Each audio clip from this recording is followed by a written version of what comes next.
श्री कृष्णा, राधे राधे। श्री कार्तिक मास महात्म 30वां अध्याय आरंभ। भगवान श्री कृष्ण देवी सत्यभामा से बोले, हे प्रिय, नारद जी के ये वचन सुनकर महाराज पृथु बहुत आश्चर्यचकित हुए। अंत में उन्होंने नारद जी की यथावत पूजन करके उनको विदा किया। इसीलिए माघ, कार्तिक और एकादशी ये तीनों व्रत मुझे सबसे अधिक प्रिय हैं। वनस्पतियों में तुलसी, महीनों में कार्तिक, तिथियों में एकादशी और क्षेत्रों में प्रयाग मुझे बहुत प्रिय हैं। जो मनुष्य इंद्रियों पर विजय प्राप्त करके इनका सेवन करता है, वह मुझे यज्ञ करने वाले मनुष्य से भी अधिक प्रिय होता है। जो मनुष्य विधि पूर्वक इनकी सेवा करते हैं, वे मनुष्य सभी पापों से छूटकर मुक्ति को प्राप्त होते हैं। भगवान श्री कृष्ण के ऐसे वचन सुनकर देवी सत्यभामा ने कहा, हे प्रभु, आपने बहुत ही अद्भुत बात कही है कि दूसरे के लिए हुए पुण्य फल से कलह को मुक्ति प्राप्त हुई। यह प्रभावशाली कार्तिक मास आपको सर्वाधिक प्रिय है, जिससे पति द्रोह का पाप केवल स्नान के पुण्य फल से ही नष्ट हो गया। दूसरे मनुष्य का किया हुआ पुण्य फल उसके देने से किस प्रकार मिल जाता है, यह आप मुझे कृपा करके बताएं। श्री कृष्ण भगवान बोले, हे प्रिय, जिस कर्म द्वारा बिना दिया हुआ पुण्य और पाप मिलता है, उसे ध्यानपूर्वक सुनो। सतयुग में देश, ग्राम तथा कुलों को दिया हुआ पुण्य या पाप मिलता था, किंतु कलयुग में केवल कर्ता को ही पाप या पुण्य भोगने को मिलता है। संसर्ग न करने पर भी वही व्यवस्था की गई है, और संसर्ग करने से पाप या पुण्य दूसरे को मिलने की व्यवस्था है। उस व्यवस्था को ध्यान से सुनो।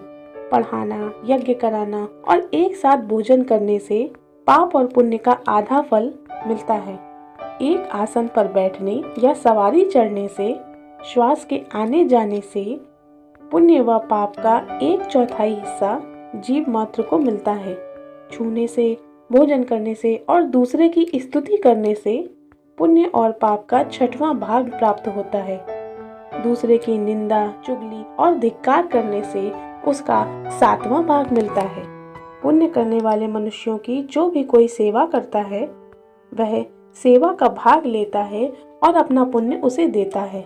नौकर और शिष्य के अतिरिक्त जो मनुष्य दूसरे से सेवा करवाकर उसे उसका पैसे नहीं देते, वह सेवक उस व्यक्ति के पुण्य का भागी होता है। जो व्यक्ति पंक्ति में बैठे हुए लोगों के भोजन करते समय उनके पत्तलों को लांघता है, वह उसे जिसकी पत्तल उसने लांघी है, अपने पुण्य का 6वां भाग उस व्यक्ति को देता है। स्नान तथा ध्यान आदि करते हुए मनुष्य से जो भी कोई बातचीत करता है, वह अपने पुण्य का 6वां भाग उसे दे डालता है। जो मनुष्य धर्म के कार्य के लिए दूसरों से धन मांगता है, वह पुण्य का भागी होता है, जैसे धन देने वाला पुण्य का भागी होता है। जो मनुष्य धर्म का उपदेश करता है और उपदेश के बाद धन की याचना करता है, वह अपने पुण्य का 6वां भाग उसे दे देता है।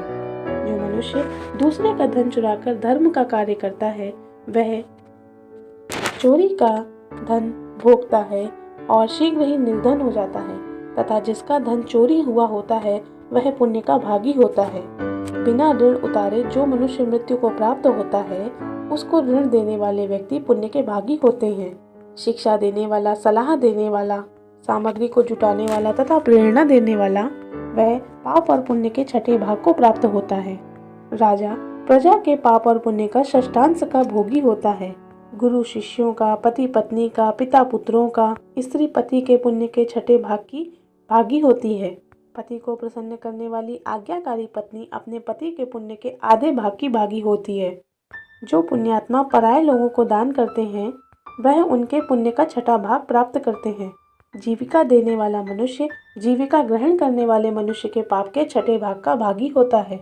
इस प्रकार दूसरों के लिए पुण्य अथवा पाप बिना दिए हुए भी दूसरे को मिल सकते हैं, किंतु ये नियम जो मैंने अभी तुम्हें बतलाए हैं, ये नियम कलयुग में लागू नहीं होते हैं, क्योंकि कलयुग में तो एकमात्र कर्ता को ही अपने पाप और पुण्य भोगने पड़ते हैं।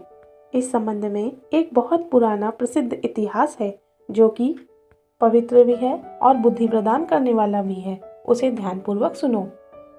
इति श्री कार्तिक मास महात्म 30वां अध्याय समाप्त। जय श्री कृष्ण।